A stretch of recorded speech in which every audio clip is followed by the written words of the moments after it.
Alors, dans cette vidéo, on va voir comment additionner et soustraire des fractions. Pour faire l'addition et la soustraction, donc lorsqu'on fait l'addition et la soustraction de nombres écrits sous la forme de fractions, on doit faire la recherche de fractions équivalentes ayant le même dénominateur. Donc, premièrement, si les dénominateurs sont les mêmes tout de suite, donc vous n'avez pas besoin de rien faire à ce moment-là, vous avez juste à additionner ou soustraire les numérateurs. Par exemple, si vous avez en premier 3 quinzièmes plus 10 quinzièmes, donc vous avez juste à additionner les numérateurs, donc 3 plus 10, ça donne 13 quinzièmes. Donc le dénominateur reste tel quel, c'est juste les numérateurs qu'on ajoute. Même chose si je vous disais qu'on avait 6 septièmes moins 4 septièmes, donc les dénominateurs sont pareils, il nous reste juste à soustraire les numérateurs. Donc 6 moins 4, ça nous donne 2 septièmes. Par contre, si les dénominateurs ne sont pas les mêmes au départ, vous devez trouver des fractions qui sont équivalentes, mais qui ont le même dénominateur, puis ensuite on additionne ou on soustrait les numérateurs. Donc, quand on veut additionner des fractions, encore une fois, il faut déterminer des fractions équivalentes ayant le même dénominateur. Et pour trouver un dénominateur commun, c'est le PPCM. Donc, c'est le plus petit commun multiple. Puis, on additionne les numérateurs. Par exemple, si on veut additionner 5 sixièmes et 7 huitièmes, donc on doit chercher le PPCM, donc le dénominateur commun entre 6 et 8. Donc, si vous faites les facteurs premiers, donc, de 8, ça va donner 2 fois 2 fois 2. Et les facteurs premiers de 6, c'est 2 fois 3. Donc, ici, pour trouver le PPCM, on va avoir 2 exposant 3 fois 3 qui donne 24.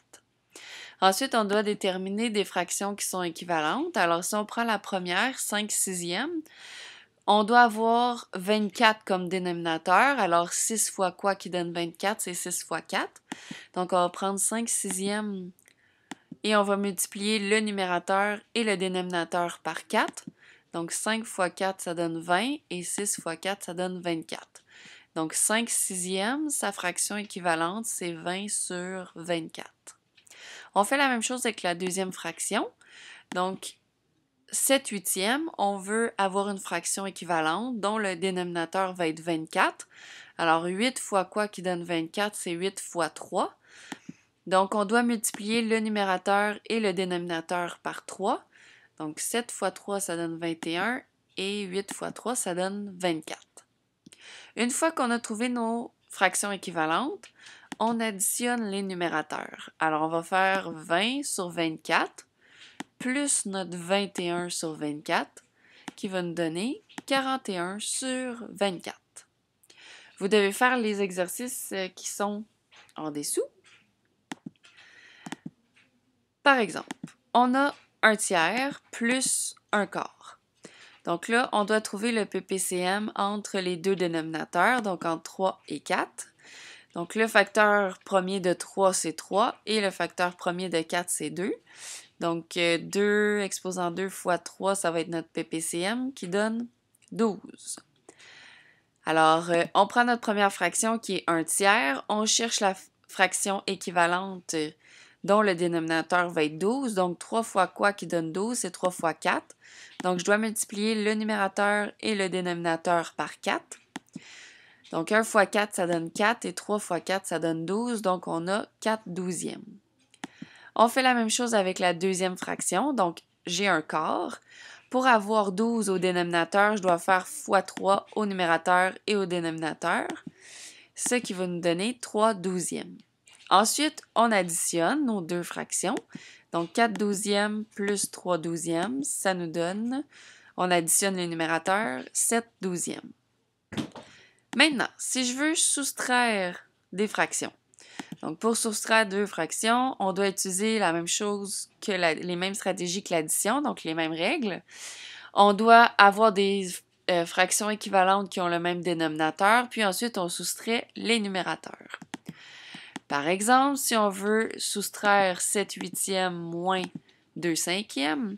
On commence par chercher le PPCM entre les deux dénominateurs, donc entre 5 et 8, ce qui nous donne 40 pour le PPCM. Ensuite, on détermine les fractions équivalentes, donc 7 huitièmes. Pour avoir 40 au dénominateur, on doit faire fois 5, donc je dois multiplier le numérateur et le dénominateur par 5. Alors 7 fois 5, ça nous donne 35 sur 40. On fait la même chose avec la deuxième fraction. Donc j'ai 2 cinquièmes. Pour avoir 40 au dénominateur, je dois faire fois 8. Alors 2 fois 8, ça donne 16 et 5 fois 8, ça donne 40. Donc ensuite, on va soustraire les numérateurs. Donc on prend notre première fraction qui est 35 sur 40, moins la deuxième qui est 16 sur 40. Donc 35 moins 16, ça nous donne 19 sur 40.